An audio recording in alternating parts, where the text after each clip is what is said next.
How do you how do you kind of like prioritize when doing the work? Sometimes you kind of like feel overwhelmed by all these different thoughts that you don't have the time to work them all or like to try and get some relief from that. So how do you take them in and like decide which ones to work first? Because like the list is if the list is long, it gets harder and harder. Yeah, that's a good question.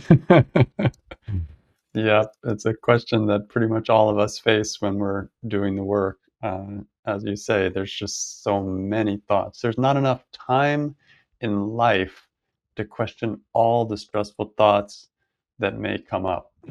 Like what do they say? We have something like 50 or 60,000 thoughts a day, and how many of those are stressful, I don't know. But there's a million of them. There's just so many kinds of stressful thoughts, and um, and we're in the process of questioning those thoughts one by one. That sounds like a hopeless cause, hopeless journey.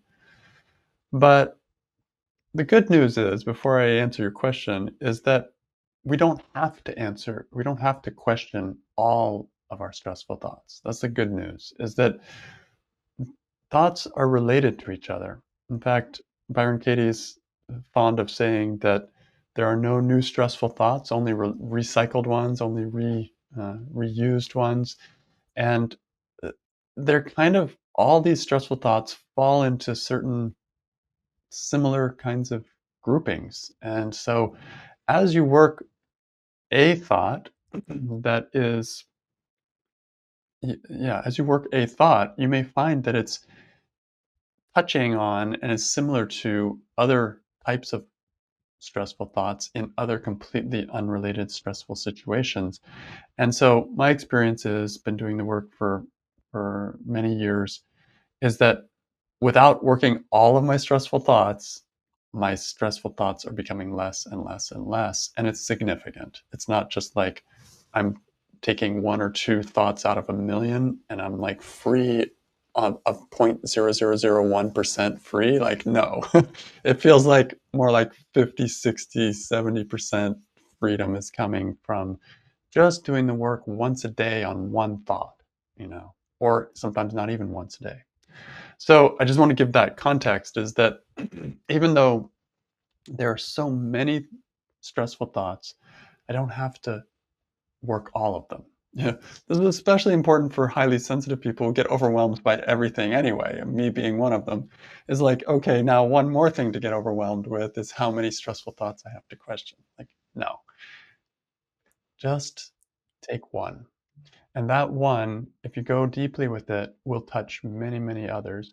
And so, on one side, to answer your question, it doesn't matter which thought you take. You can take a random thought and it's going to be helpful. It's going to touch something.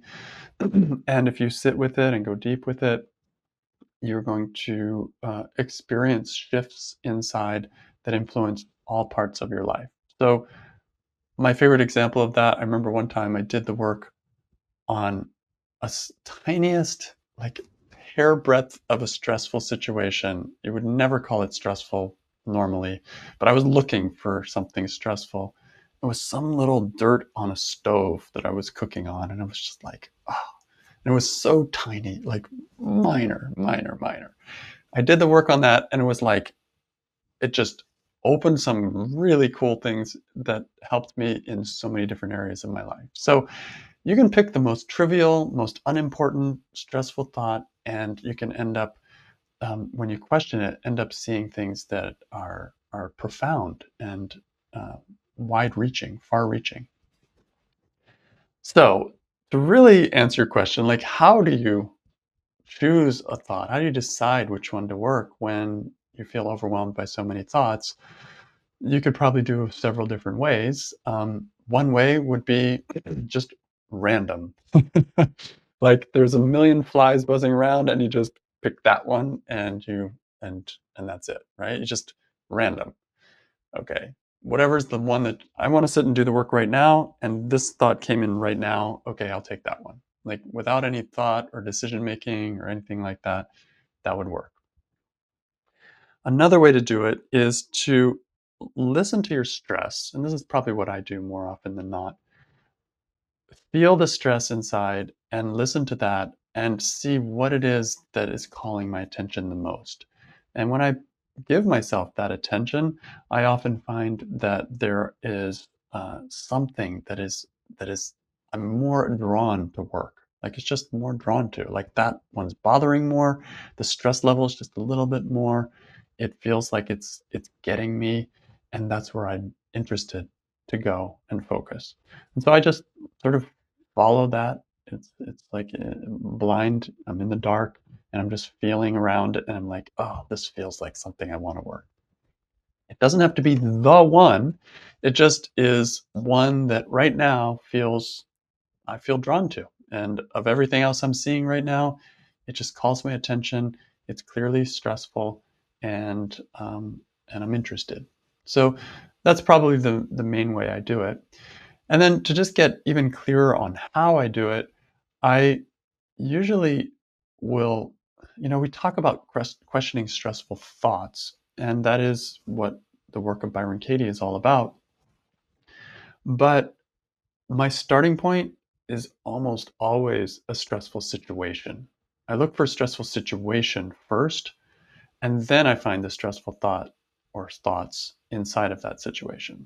So if I'm overwhelmed by what to do work on, how many thoughts there are, and what should I question, what I usually do is I'll slow down and look for what a situation connected to some of these stressful feelings I'm having inside, and and then I go there first. So I might be scanning my day or scanning my life, and I'm noticing that I'm keep seeing this situation. Oh, right, this was when somebody said something I didn't want them to say to me, and my attention goes to that moment. And then once I'm there, then I've landed on a particular time and space, and then the stressful thoughts are much more finite. Like I've just sort of landed on one minute area in time, and then I just uh, I just start writing down the stressful thoughts. Maybe I write a judge your neighbor worksheet if it involves another person or something outside of myself. Maybe I just write a list of stressful thoughts to question, if it's more about myself or about just random beliefs. But that finding that situation allows me to put my feet somewhere, and that I find to be very helpful. If I just am looking for random thoughts to question, um, I that also works, and I do that. But more often than not, I look for stressful situation and then find the thoughts within it, and it just gives structure to that process. And the funny thing that happens once you find a situation is you kind of start forgetting about all the other stressful stuff going on in your life because you've sort of localized your awareness to that particular situation, and then it becomes just really straightforward, simple. You know what you're talking about, and then writing a worksheet or writing your stressful thoughts and doing the work becomes simple again. So yeah, that's my process.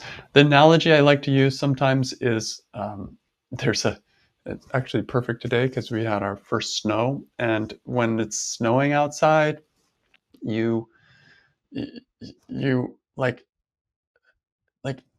you can't control all that snow. Like it goes for miles and miles and miles around you. Like it's just so much snow.